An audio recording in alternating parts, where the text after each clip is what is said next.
அனைவருக்கும் அன்பு வணக்கம் நண்பர்களை. இன்றைக்கு நாம பார்க்க போற சில விஷயங்கள் கொஞ்சம் பயமுறுத்துற மாதிரி இருக்கும். அது சரி, அண்ணன் ட்ரம்ப்பே கதிகலங்கி போயிருக்கார் அப்படின்னும் போது நாமெல்லாம் எந்த மூலைக்கு இல்லையா? அதுக்கு முன்னாடி ஒரு சின்ன தகவல். தனுஷ் அவர்கள் ஒரு படத்துல நடிச்சிருப்பார், கூடவே கருணாசும் நடிச்சிருப்பார். பேர் எனக்கு ஞாபகம் இல்லை.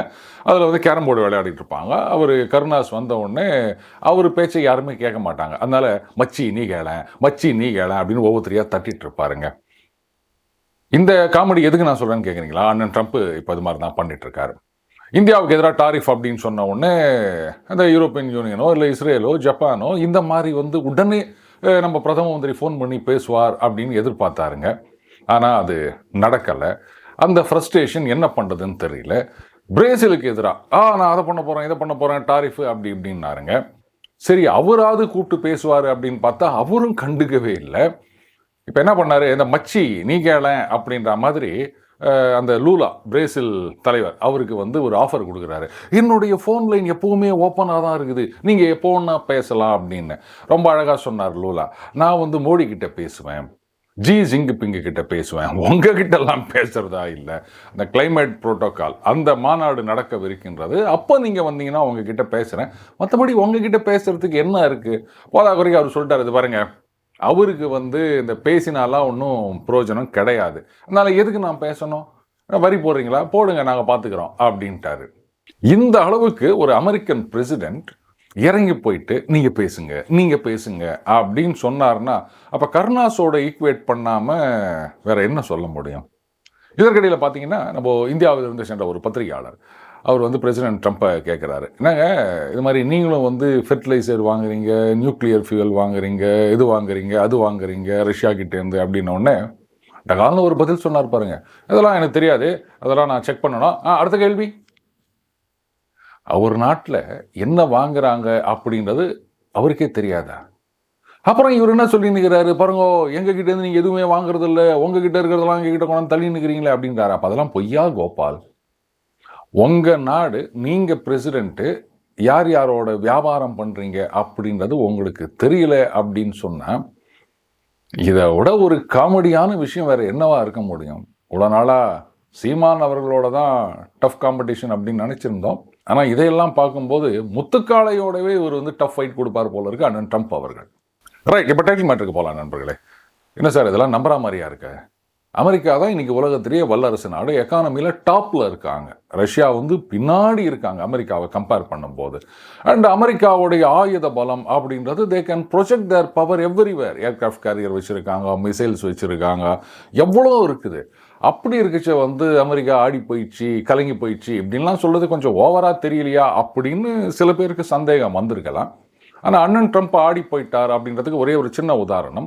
சில நாட்களுக்கு முன்னாடி ட்ரம்ப் சொல்லியிருந்தார், ஃபார்மர் பிரசிடென்ட் மெட்வெடேவ், அதாவது ரஷ்யாவுடைய முன்னாள் ஜனாதிபதி, அவரு நான் இந்த மாதிரிலாம் பேசினுக்கிறாரு, நாங்கள் வந்து 2 சப்மரீனை எந்த இடத்துல தேவையோ அங்கே அமுச்சு வச்சுக்கிறோம் அப்படின்னு சொல்லியிருக்காருங்க. அதாவது இப்போ இராணுவ வீரர்கள், ஒரு நாடு வந்து சண்டை போடாமல் ஒரு அமைதியான நிலைமையில் இருக்குது அப்படின்னு சொல்லும்போது இராணுவ வீரர்கள்லாம் அவங்கவுங்க பேரக்ஸில் கேம்பில் ட்ரைனிங் எடுத்துன்னு அவங்க பாட்டுக்கு இருப்பாங்க. பார்டரில் சில பேர் இருப்பாங்க. இப்போ அமெரிக்கா மாதிரி எங்கேயாவது சண்டை போடணும் அப்படின்னு நினச்சா கப்பல்லையோ இல்லை ஏரோப்ளேன்லையோ எந்த இடத்துக்கு தேவையோ அனுப்புவாங்க, சரியா? ஆனால் சப்மரீன் அப்படின்றது அந்த மாதிரி கிடையாதுங்க. ஒன்று ஆக்டிவ் டியூட்டியில் இருக்கும், அது எங்கே ஒன்றா இருக்கலாம். அதுவும் அமெரிக்கா ரஷ்யா மாதிரி நாடுகளுடைய சப்மரீன் அப்படின்னும் போது அவங்க பார்டரில் இருக்கணும்னு அவசியம் கிடையாது. உலகத்தில் எந்த மூலையில் ஒன்றா அவங்க சுற்றிட்டு இருப்பாங்க. அண்டு குறிப்பிட்ட நாட்கள் அது முடிஞ்ச பிறகு கட்டாயமாக அவங்க திரும்பி வந்து மெயின்டெனன்ஸ்க்கு வந்தாக வேண்டும். அப்படி இல்லை அப்படின்னு சொன்னால் அதுக்கப்புறம் நிஜமாவே சண்டை வந்தது அப்படின்னா தொபுக்குன்னு கீழே விழுந்துடும் அந்த சப்மரீன். ஸோ ஒரு 50 சப்மரீன் வச்சுக்கிறோம் அப்படின்னு சொன்னால் அட் எனி டைம் ஒரு 20 இல்லை 25 மேக்சிமம் இவ்வளோ தான் வந்து ஆக்டிவ் டியூட்டியில் இருக்குங்க. மீதி எல்லாம் வந்து அந்த மெயின்டெனன்ஸ்க்கு போயிடும். இதுதான் கணக்கு. அப்படி இருந்துச்சு 2 சப்மரீன் நாங்கள் அனுப்புகிறோம் அப்படின்னா இது என்ன வந்து குதிரையெல்லாம் நாங்கள் லாயத்தில் கட்டி வச்சுக்கிறோம், சண்டை வருதுன்னு சொன்னால் உடனே குதிரையை அனுப்புகிறோம் அப்படின்ற மாதிரி சப்மரீன் அனுப்புகிறேன் அப்படின்றார. இதை பார்த்துட்டு உலக நாடுகளில் இருக்க மிலிட்ரி எக்ஸ்பர்ட்ஸ் ஆகட்டும் இல்லை தலைவர்கள் ஆகட்டும் சத்தம் போடாமல் சிரிக்கிறாங்க. என்னையா இருந்தால் இந்த மாதிரி வளரினுகிறானே அப்படின்னு சொல்லிட்டு. சரி, அவர் அந்த மாதிரி மெட்வெடேவ் மேலே கோவப்பட வேண்டிய அவசியம் என்ன? மெட்வெடேவ் வந்து முன்னாள் ஜனாதிபதி. அவர் எப்போ ஜனாதிபதியாக இருந்தாருன்னா ரஷ்யாவில் வந்து அமெரிக்கா மாதிரியே 2 டேர்முக்கு மேலே வந்து பிரசிடெண்ட்டாக இருக்க முடியாதுன்ற ஒரு சட்டம் இருந்தது. உடனே பிரசிடென்ட்டுக்கு புட்டினுக்கு பிறகு மெட்வெடேவ் பிரசிடென்ட் ஆகிறாரு. அதுக்கப்புறம் மறுபடியும் புட்டின் வராரு. அதுக்கப்புறம் சட்டத்தெல்லாம் மாற்றுறாங்க. இவர் வந்து ஒரு ட்வீட் போட்டாருங்க. இதுக்கு தான் வந்து ட்ரம்ப்புடைய ரியாக்ஷன், அது 2 சப்மரீன் அமைச்சிருக்கோம் அப்படின்னு. இங்கே தமிழ்நாட்டில் சொல்லிட்டு இருப்பாங்க, இவங்க வந்து சோஷியல் மீடியாவில் கொம்பு சுற்றிட்டு இருக்காங்க, ஒருத்தர் வந்து ட்ரோல் பண்ணின்னு சண்டை போட்டுனுக்கிறாங்க அப்படின்னு. அந்த மாதிரி ஒரு ட்வீட்டுக்காக இவர் பதில் ட்வீட் போட்டுக்கின்னு நான் சப்மரீன் அனுப்புகிறேன் அப்படின்னு சொல்லிட்டு, இவர் என்ன அமெரிக்க ஜனாதிபதியா இல்லை வந்து ஏதாவது வார் ரூமில் ஃபங்க்ஷன் பண்ணின்னுக்கிறாரா? ட்வீட்டுக்கெல்லாம் இந்த மாதிரி பண்ணிக்கிற வேற வேலையே இல்லையா இவருக்கு? ஒரு அமெரிக்க ஜனாதிபதி அப்படின்னும் போது எவ்வளவு பொறுப்புகள் இருக்கின்றன, எவ்வளவு பிரச்சனைகள் இருக்கின்றன. ஆனால் அதையெல்லாம் விட்டுட்டு யாரோ ஒருத்தர் ட்வீட் போட்டார். இத்தனைக்கும் அவர் வந்து ட்ரூத் சோஷியல்னு தனியாக ஒன்று வச்சுக்கிறாருங்க ட்ரம்ப். அதில் அவர் போடுவார். அதுக்கப்புறம் அதை கொண்டாந்து அந்த ட்விட்டரில் சொருகுவாங்க. அப்படி இருக்கச்ச ஒருத்தர் ட்வீட் போட்டாருன்றதுக்காக இவ்வளோ பெரிய ரியாக்ஷன். ஏன்னா மெட்வெடேவ் சொன்ன ஒரு வார்த்தை, டெட் ஹேண்ட் அப்படின்ற ஒரு வார்த்தையை அவருடைய அந்த சோஷியல் மீடியா போஸ்ட்டில் மெட்வெடேவ் சொல்லியிருந்தாருங்க. அது என்ன டெட் ஹேண்ட் அப்படின்னா, இதுதான் அண்ணன் ட்ரம்ப். அவருக்கு மட்டும் இல்லை, இதை கேட்ட பிறகு உங்கள் எல்லார் வயிற்றிலுமே அது புளிய கரைக்கும் நண்பர்களே. ரைட், இன்னைக்கு வந்து இந்த அணு ஆயுத யுத்தம் வருமா அப்படின்னு எல்லாம் பேசிட்டு இருக்காங்க. இப்போது ஒரு நாடு, அமெரிக்காவே வச்சுப்போமே, அவங்க வந்து ரஷ்யா மேலே ஒரு குண்டு போடுறாங்க அப்படின்னு சொன்னால் அப்போ ரஷ்யா பதில் தாக்குதல் நடத்துவார்கள். இதுதான் வந்து செகண்ட் ஸ்ட்ரைக் அப்படின்னு சொல்லுது. முதல்ல அவங்க அடித்த பிறகு நீங்கள் திருப்பி தாக்குற அளவுக்கு உங்களுக்கு பலம் இருக்க வேண்டும். அந்த செகண்ட் ஸ்ட்ரைக்கு தான் என்ன பண்ணுவாங்க, இந்த நியூக்ளியர் பாம்ஸை பொறுத்த வரைக்கும் நியூக்ளியர் ட்ரையாட்னு சொல்லுவாங்க, லேண்ட் பேஸ்டு. இது வந்து அண்டர் கிரவுண்டில் புதைச்சி வச்சுருப்பாங்க. கமாண்ட் கொடுத்தா அது அப்படியே மேலே அந்த மூடியை திறந்துக்கின்னு அது லான்ச் ஆகும். அண்ட் இந்த மொபைல் லான்ச்சர்ஸ், பெரிய பெரிய ட்ரக்கு, அது பின்னாடி எங்கேயாவது சுற்றிட்டு இருக்கும், அது கண்ணு காணாத இடத்துல இருக்கும். கமாண்ட் கொடுத்த உடனே அதுலேருந்து லான்ச் பண்ணுறது, இதெல்லாம் லேண்ட் பேஸ்டு. அடுத்தது ஏர் பேஸ்டு, அதாவது ஃபைட்டர் ஜெட் மூலமாக அணுகுண்டுகளை போடுவது அப்படின்னு. மூணாவது, இதுதான் ரொம்ப முக்கியமானது, சப்மரின் லான்ச்டு பாலிஸ்டிக் மிசைல்ஸ் அப்படின்னு சொல்லுவாங்க. ஏன்னா சப்மரின் எங்கே இருக்குதுன்றதை கண்டுபிடிக்கிறது ரொம்ப ரொம்ப கஷ்டம். அண்டு நீங்கள் வந்து எதிரி நாட்டுக்கு பக்கத்துலேயே கூட கடலுக்கு அடியில் சுற்றிட்டு இருக்கலாம், அவங்களால கண்டுபிடிக்க முடியாமல் இருக்கலாம். அந்த நேரத்தில் நீங்கள் லான்ச் பண்ணிங்கன்னா ரியாக்ஷன் டைமும் கம்மி. ஸோ இதுதான் வந்து ரொம்ப சக்ஸஸ்ஃபுல்லாக இருக்கக்கூடிய செகண்ட் ஸ்ட்ரைக் கெப்பாசிட்டி அப்படின்னு சொல்கிறாங்க. இதில் கவனிக்க வேண்டிய விஷயம் என்னென்னா, இந்த நியூக்ளியர் லான்ச் அப்படின்றத டாப் மோஸ்ட் பொசிஷனில் இருக்கிற அவர் தான் ஆத்தரைஸ் பண்ணணும். அமெரிக்கா பிரசிடென்ட், இங்கே வந்து ரஷ்யன் பிரசிடென்ட், இவங்க மாதிரி. இந்த அமெரிக்காவில் பார்த்தீங்கன்னா பிரசிடென்ட், வைஸ் பிரசிடென்ட் 2 பேரும் ஒரே நேரத்தில் ஒரே நிகழ்ச்சியில் கலந்துக்கிறது, ஒரே இடத்துல இருக்கிறது அப்படின்னு பண்ண மாட்டாங்க. எதுக்காகன்னு கேட்டால், பிரசிடென்ட்டுக்கு ஏதாவது ஆயிடுச்சின்னு சொன்னால் அடுத்தது vice president will take over. ஏதோ ஒன்று ஆகிப்போச்சு, பிரசிடென்ட் வந்து இன்கெப்பாசிட்டேட்டட் அப்படின்னா இம்மிடியட்டாக he has to take over charge அப்படின்றதுக்காக அங்கே வந்து இதெல்லாம் வெல் செட். முதல்ல பிரசிடென்ட்டு, வைஸ் பிரசிடென்ட்டு, அதுக்கப்புறமா வந்து செக்ரட்டரி ஆஃப் ஸ்டேட்டு அப்படின்னு அவங்க எல்லாம் கரெக்டாக பண்ணி வச்சுருக்காங்க. அதே மாதிரி தான் ரஷ்யாலையும். ஏன்னா அந்த நியூக்ளியர் லான்ச் கோடு அதை ஆத்தரைஸ் பண்ணுறது பிரசிடென்ட் தான். இப்படி ஒரு டூம்ஸ்டே சினாரியோ யோசிச்சு பாருங்களேன். ஒரு நாடு இன்னொரு நாட்டின் மீது, சரி ஓப்பனாகவே சொல்லுமே, அமெரிக்கா வந்து ரஷ்யா மீது ஒரு தாக்குதல் நடத்துகின்றது. ஆனால் அது 1-2 குண்டெல்லாம் போடாமல் ஒரு மேசிவ் அட்டாக், ஒரு 100 அணுகுண்டு மிசைல்ஸ் ஆறு ஒரு 500 மிசைல்ஸ் மாஸ்கோவை நோக்கி அனுப்புகிறாங்க அப்படின்னும் போது எத்தனை வந்து இன்டர்செப்ட் பண்ண முடியும்? அப்போது அங்கே வந்து அந்த நியூக்ளியர் லான்ச் ஆத்தரைஸ் பண்ணக்கூடியவர் பிரசிடென்ட். டோட்டலாக அந்த ஹையரார்கி, அந்த மாஸ்கோ சிட்டியே அழிந்து விட்டது அப்படின்னு சொன்னால் அந்த நியூக்ளியர் லான்ச் ஆத்தரைஸ் பண்ணுறது யார்? இந்த மாதிரிலாம் நடக்குமா அப்படின்னு கேட்காதீங்க. 1949 செப்டம்பர் நினைக்கிறேன், ரஷ்யா வந்து அப்போ இருந்த சோவியத் யூனியன், அவங்க வந்து அணு ஆயுத சோதனை நடத்துகின்றார்கள். இதை பார்த்த உடனே அமெரிக்கா, ஆஹா நாம் மட்டும்தான் அணுகுண்டு வச்சுருக்கோம், அதனால் எல்லாரும் நமக்கு பயந்துட்டு இருப்பாங்க அப்படின்னு நினச்சோம். கடைசியில் இன்றைக்கி சோவியத் யூனியனும் வந்து அணு ஆயுதம் சோதனை பண்ணிட்டாங்க, அவங்கக்கிட்டேயும் அணுகுண்டு வந்துச்சுன்னா அப்புறம் 2 பேரும் சரிசமம் ஆகிடுவோம், என்ன பண்ணுறது அப்படின்னு யோசிச்சுட்டு ஒரு preemptive strike against Soviet Union. அவங்க எங்கெங்கெல்லாம் வந்து அந்த நியூக்ளியர் ஃபெசிலிட்டி வச்சுருக்காங்களோ அங்கெல்லாம் வந்து ஹிரோஷிமா நாகசாகியில் போட்ட மாதிரி அணுகுண்டை போட்டு தம்சம் பண்ணிடுவோம், இப்படியெல்லாம் பிளான் பண்ணிட்டு இருந்தாங்க அமெரிக்காவில். அதனால் இந்த மாதிரி ஒரு மேசிவ் அட்டாக் நடக்குமா அப்படின்றதெல்லாம் வந்து தியரின்னே நம்ம பார்க்க முடியாது. இதுக்கான ஒரு சினரியோவும் அமெரிக்காவில் ஏற்கனவே யோசிச்சு வச்சிருப்பாங்க. அப்போ இந்த மாதிரி ஒரு தாக்குதல் நடந்ததுன்னு சொன்னா ரஷ்யாவால் எதிர்த்தாக்குதல் நடத்த முடியாது. அப்போ என்ன ஆகும்? America will be the winner. கரெக்டா? ஆனா சோவியத் யூனியன் அந்த உடைவதற்கு முன்னாடியே அவங்க இந்த மாதிரி ஒரு சினாரியோ வந்ததுன்னா என்ன பண்றது அப்படின்னு அதுக்கேற்ற மாதிரி ஒரு அரேஞ்ச்மெண்ட் பண்ணி வச்சிருக்காங்க. அதுதான் the so called dead hand.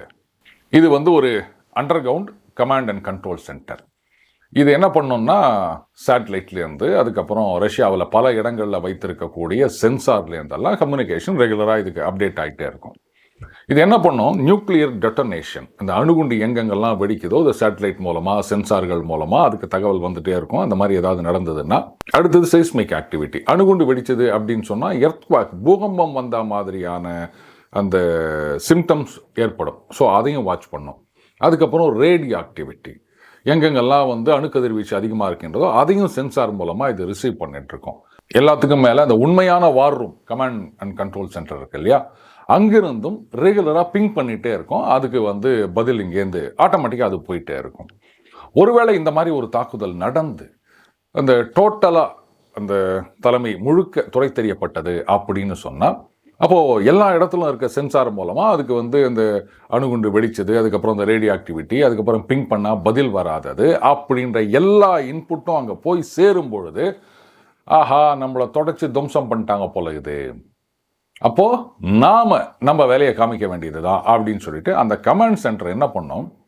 ஒரே ஒரு மிசைலை மட்டும் லான்ச் பண்ணோம். நண்பர்களே, சார் ஒரு மிசைலை வச்சு என்ன பண்ணுறது அப்படின்னு கேட்குறீங்களா? ரைட், அந்த மிசைலில் வார் ஹெட் இருக்காது, அதில் எந்த குண்டும் இருக்காது. வேறஸ் அந்த மிசைல் அந்த ஒரு அண்டர் கிரவுண்ட் கமாண்ட் சென்டர்லேருந்து, அதாவது டெட் ஹேண்ட், அது ரிலீஸ் பண்ணும்போது அது என்ன பண்ணும்? எங்கெங்கெல்லாம் ரஷ்யாவுடைய நியூக்ளியர் மிசைல்ஸ் அவங்க வச்சுருக்காங்களோ அதற்கான லான்ச் கோடை ப்ராட்காஸ்ட் பண்ணிகிட்டே போகும்.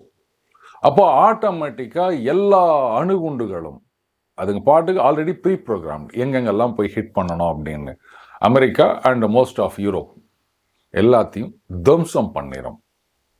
இது வந்து சோவியத் யூனியன் உடைவதற்கு முன்னாடி அவங்க இதை கொண்டு வந்தாங்க. இப்போ வந்து ரொம்ப அப்டேட்டட் வெர்ஷனாக வச்சுருக்காங்க அப்படின்னு சொல்கிறாங்க. இதைத்தான் மெட்வெடேவ் சொல்லியிருக்காரு, டெட் ஹேண்ட் தெரியுமா அப்படின்னு இருக்காரு. புட்டின் வந்து ஒரு சில சமயங்களில் இந்த வார்த்தையை சொல்லியிருக்காரு. இந்த உலகத்தில் ரஷ்யாவுக்கு இடமில்லை அப்படின்னு சொன்னால் அப்படிப்பட்ட உலகமே இங்கே தேவையில்லை அப்படின்னு சொல்லியிருக்காரு. இதுக்கு அர்த்தம் என்னன்னா, ரஷ்யாவை நீங்கள் அழிக்கணும் அப்படின்னு நினச்சி ஏதாவது பண்ணீங்கன்னா ரஷ்யா இல்லாத உலகம் ஒட்டுமொத்தமாக அழிஞ்சு போட்டோம். அதைத்தான் அவர் சூசகமாக சொன்னார். மெட்வெடேவ் ஓப்பனாக சொல்லிட்டார். அதனால் ரஷ்யாவுக்கு எதிரான அணு ஆயுத தாக்குதல் அப்படின்றது வந்து ஒட்டுமொத்த உலகத்தை அழிப்பதற்கான ஒரே வழிதான். சரி, அடுத்தது வந்து நாங்கள் அணுகுண்டு போடலைங்க, ஆனால் லாங் ரேஞ்ச் மிசைல்ஸ், ஐசிபிஎம் இதெல்லாம் வச்சுட்டு நாங்கள் ரஷ்யன் சிட்டிஸ் எல்லாம் நாசம் பண்ணுறோம். அணுகுண்டு கிடையாது, வெறும் குண்டு வச்சு அடிக்கிறோம். அப்போ என்ன பண்ணுவாங்க அப்படின்னா, ரஷ்யா அவங்களுடைய நியூக்ளியர் டாக்டரின், அதனுடைய த்ரெஷோல்ட் அப்படின்றத மாற்றி வச்சுருக்காங்க. அவங்க என்ன சொல்கிறாங்க? உக்ரைன்கிட்ட அணுகுண்டு கிடையாது, அதனால் நாங்கள் அவங்களுக்கு எதிராக அணு ஆயுதத்தை யூஸ் பண்ண மாட்டோம். ஆனால் அணு ஆயுதத்தை வைத்திருக்கும் எந்த ஒரு நாடாக இருந்தாலும் அவங்க இங்கே உக்ரைனில் வந்து சண்டை போடுறாங்கன்னு வச்சுப்போமே, அப்போ என்ன அர்த்தம்? நேரடியாக அவங்களுக்கு எங்களுக்கும் சண்டைன்னு அர்த்தம். அப்போ வி வில் நாட் ஹெசிடேட், நாங்கள் வந்து அணுகுண்டை யூஸ் பண்ணுறதுக்கு தயங்க மாட்டோம் அப்படின்றத அவர் வந்து வெளிப்படையாக சொல்லிட்டாருங்க. அணு ஆயுதம் அப்படின்றதையும் தாண்டி ரஷ்யா கிட்ட இருக்கின்ற சில பயங்கரமான ஆயுதங்கள், இதெல்லாம் இவங்க புரிஞ்சுக்கின மாதிரி தெரியல. பைத்தியக்காரத்தனமாக ஒரு யுத்தத்தை தொடர்ந்து நடத்திட்டு வருகிறார்கள். இங்கே இந்த பெல்கோராட் அப்படின்ற ஒரு சப்மரின் ரஷ்யாவில் வச்சுருக்காங்க. இது வந்து ஸ்பெஷலி டிசைன்டு ஃபார் பொசைடான். இந்த பொசைடான் அப்படின்னு ஹாலிவுட்டில் சினிமா கூட வந்தது, பழைய சினிமாவும் வந்தது, அதனுடைய புது வெர்ஷனும் வந்ததுங்க. இது வந்து ஒரு டார்பீடோ. சார் எல்லாம் வந்து ஐசிபிஎம் ஹைப்பர்சானிக் மிசைல்னு பேசிகிட்டு இருக்கும்போது டார்பீடோன்னு பேசுகிறீங்களேன்னு கேட்கலாம். டார்பீடோன்றது என்னென்னா வெரி சிம்பிள். அந்த சப்மரீன் இருக்கு இல்லையா, அதில் வந்து வச்சுருப்பாங்க. இது வந்து எனிமி சப்மரீனையோ இல்லை வந்து மற்ற ஷிப்பையோ அட்டாக் பண்ணுவதற்காக அப்படியே புல்லட்டு மாதிரி பெருசாக இருக்குங்க. அதை வந்து சப்மரீன்லேருந்து லான்ச் பண்ண உடனே எனிமி ஷிப்பு ஆர் சப்மரீன் அதை போய் அட்டாக் பண்ணும், டொம்முன்னு வெடிக்கும். இதுதான் இந்த டார்பீடோஸ். இதனுடைய ரேஞ்ச் அப்படின்னு பார்த்தீங்கன்னா ஒரு 10 கிலோமீட்டர்லேருந்து மேக்ஸிமம் 50 கிலோமீட்டர் டிஸ்டன்ஸ் தான். ஏன்னா கடலில் நடக்கிற சண்டை, அதில் வந்து நீங்கள் என்ன இங்கேருந்து மிசைலை அனுப்புகிறீங்க, அதனால் அவ்வளோதான் ரேஞ்ச். பட் இந்த பொசைடான் இருக்கு இல்லையா, இதனுடைய ரேஞ்ச் அப்படின்றது இல்லை 50 கிலோமீட்டர்லாம் இல்லை, அதுக்கும் கொஞ்சம் மேலே. அப்படியே நீங்கள் கற்பனை பண்ணிகிட்டே வாங்க. ஏன்னா ஒரு 100 இருக்குமா 200 இருக்குமா, இல்லை அதெல்லாம் சான்ஸே இல்லை. நானே சொல்லிடுறேன், மோர் தென் 10,000 கிலோமீட்டர்ஸ். சார் 10,000 கிலோமீட்டரா? அப்போ என்ன கடலில் உலகத்தையே சுற்றிட்டு வந்துடுமே அப்படின்னா, சரி அந்த அளவுக்கு ஃபியூல் வேணுமே, இது ஒரு கொஸ்டின் வருது இல்லையா. இந்த பொசைடான் அப்படின்றது டார்பிடோ அப்படின்னு சொன்னாலுமே இது அன்மேன்டு அண்டர் வாட்டர் வெஹிக்கிள்னு சொல்லுவாங்க. அதை விட கரெக்டாக சொல்லணும் அப்படின்னா, இது கடலுக்கு அடியில் சுத்தக்கூடிய மிகப்பெரிய அழிவை உண்டாக்கக்கூடிய ஒரு அணு ஆயுதம் டார்பிடோ. அது மாதிரி இருக்குது அப்படின்றதுனால நம்ம டார்பிடோன்னு சொல்கிறோம், அவ்வளோதான். இது வரைக்கும் அணு ஆயுதங்கள் அப்படின்னா அப்படியே மேலே போயிட்டு மிசைலில் இல்லை ஏர்கிராஃப்டில், ஈவன் சப்மரீன்லேருந்து லான்ச் பண்ணாலுமே கடல்லேருந்து மேலே எழுந்து வந்து பறந்து போய் தான் அது விழும். ஆனால் இது கடலை விட்டு வெளியே வராது. அண்டு 1000 மீட்டர் வரைக்கும் இது வந்து அண்டர் வாட்டரில் போகும். அது ஏன் இந்த 10,000 கிலோமீட்டர் ரேஞ்ச் அப்படின்னு சொன்னால், அதனுடைய பவர் சோர்ஸ் அப்படின்றது உள்ளுக்குள்ளே சின்னதாக ஒரு நியூக்ளியர் ரியாக்டர் வச்சுருக்காங்க. அதுலேருந்து தான் பவர் வருது. ஸோ அதை வச்சு தான் அந்த டார்பிடோ ட்ராவல் பண்ணுது. அண்டு ஆல்ரெடி அது pre programmed and AI enabled. So இங்கே உக்காந்துட்டு அதை லான்ச் பண்ணிவிட்டு அதுக்கு எல்லா டீட்டெயில்ஸும் ஏற்கனவே கொடுத்துருப்பாங்க. அந்த கடலுக்கடியில் இருக்க மேப்பு, எந்தெந்த சிட்டி எங்கே அப்படின்றதெல்லாம் அதுக்குள்ளேயே இருக்கும். ஸோ அதை வச்சு நம்ம இங்கேருந்து லான்ச் பண்ணிவிட்டு, ரைட்டு நீ சுற்றினே இரு, நான் சொல்கிறேன், சொல்லும்போது நீ அங்கே போய் முட்டு அப்படின்னு சொல்லலாம். சரி, இது என்ன பண்ணும் அப்படின்னா, கிட்டத்தட்ட 50 மெகாட்டன் வரைக்கும் கெப்பாசிட்டி உள்ள அணுகுண்டு இருக்குன்னு சொல்கிறாங்க. இது வந்து மேலே எழும்பிலாம் அடிக்காது. எந்த ஒரு நாட்டுடைய கோஸ்டல் சிட்டியை அட்டாக் பண்ணணுமோ அங்கே போயிட்டு கரையில் டொம்முன்னு இடிச்சுது அப்படின்னு சொன்னால் ஒரு மிகப்பெரிய சுனாமியை உருவாக்கும். அந்த சுனாமி சாதாரண சுனாமி இல்லை, சுனாமினாலே நம்ம ஆடி போயிடுவோம். இதில் வந்து ரேடியோ ஆக்டிவ் சுனாமி, ஏன்னா அது அணுகுண்டு வெடிக்குது இல்லையா. ஸோ சுனாமி தண்ணி வடிஞ்சாலும் பல வருடங்களுக்கு அந்த பக்கம் யாரும் போக முடியாது. அண்டு சுனாமியில் தப்பினாலும் அந்த ரேடியோ ஆக்டிவிட்டிக்கு யாருமே தப்ப முடியாது. இது வந்து மேற்கத்திய நாடுகளுக்கு ஒரு மிகப்பெரிய அச்சத்தை கொடுத்திருக்கின்றன. கூடவே என்ன சொல்கிறாங்க, என்னங்க இந்த மாதிரிலாம் வந்து குண்டு போடலாமா, என்டையர் சிட்டிஸ் அதெல்லாம் வந்து நாசம் பண்ணிடும், இதெல்லாம் நீங்கள் வச்சுக்கலாமான்னா. அப்போ நீங்கள் வச்சுக்கிற அணுகுண்டு மட்டும் என்ன பண்ணோம், அப்படியே மயில் இறகால அப்படியே தடவி ஊற்றுட்டு போகுமா, குண்டு வச்சுதுன்னா அதுவும் நாசம் தானே பண்ண போகுது. அப்புறம் நீங்கள் நாசம் பண்ணுற மாதிரி அவர் நாசம் பண்ணுறாரு, அப்புறம் அவரை கேட்குறதுக்கு உங்களுக்கு என்ன யோகியதை இருக்குது. ஸோ ரஷ்யா எந்த விதத்திலும் அமெரிக்காவுக்கு தாழ்ந்து விடவில்லை ஆயுத பலத்தில். ரஷ்யாவை பொறுத்த வரைக்கும் அவங்க அமெரிக்கா மாதிரி சீன் போடுறது கிடையாது. எங்களுடைய வெப்பன்ஸ்லாம் எப்படி தெரியுமா, அது தெரியுமா, இது தெரியுமா அப்படின்னு ட்ரம்ப் மாதிரி சேல்ஸ்மேன் வேலை பார்க்கறது கிடையாது. சத்தம் காட்டாமல் அவங்களுடைய கேப்பபிலிட்டிஸ் அண்ட் கெப்பாசிட்டிஸ் அதை இன்க்ரீஸ் பண்ணிகிட்டே இருக்காங்க. ஸோ ரஷ்யாவுடனான தொடர்ந்த சண்டை அப்படின்றது வந்து முட்டாள்தனமான ஒரு முடிவு. இப்போ சமீபத்தில் புட்டின் சொல்லியிருக்காரு, அதாவது இந்த டோனெட்ஸ்க், அதுக்கப்புறம் லூஹான்ஸ்க், அதுக்கப்புறம் ஜப்பரோஷியா, அதுக்கப்புறம் கேர்சான், இந்த 4 ரீஜியன்ஸ் இதை நாங்கள் திருப்பி கொடுக்க முடியாது, நாங்கள் எடுத்துக்கணும்.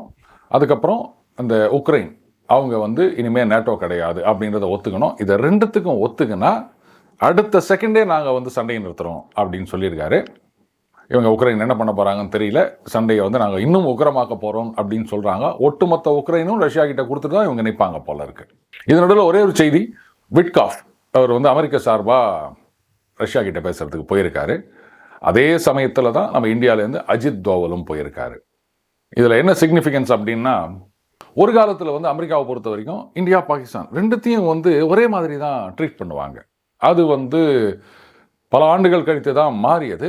ஆனால் அண்ணன் ட்ரம்ப் வந்த பிறகு இப்போ மறுபடியும் அதே மாதிரி இந்தியா பாகிஸ்தான் ரெண்டுத்தையும் ஒரே மாதிரி ட்ரீட் பண்ண ஆரம்பிச்சிருக்காரு. நீங்கள் என்ன இந்தியாவை பாகிஸ்தான் ஒன்றா ட்ரீட் பண்ணுறது, அங்கே அண்ணன் புட்டின் அமெரிக்கா இந்தியா ரெண்டுத்தையும் ஒன்றா ட்ரீட் பண்ணியிருக்கிறார். இப்போ புரியுதுங்களா சிக்னிஃபிகன்ஸ் என்ன அப்படின்னு. ஆனால் இது புரியாத சில தற்குறிகள் வந்து மோடி பயந்து விட்டார், மோடி வந்து பதிலடி கொடுக்கவில்லை அப்படின்னு ஒளரின்னு தெரியுதுங்க. They are living in a fools paradise because fools வேற எங்கே இருப்பாங்க. மீண்டும் அடுத்த பதில் சந்திப்போம். வணக்கம்.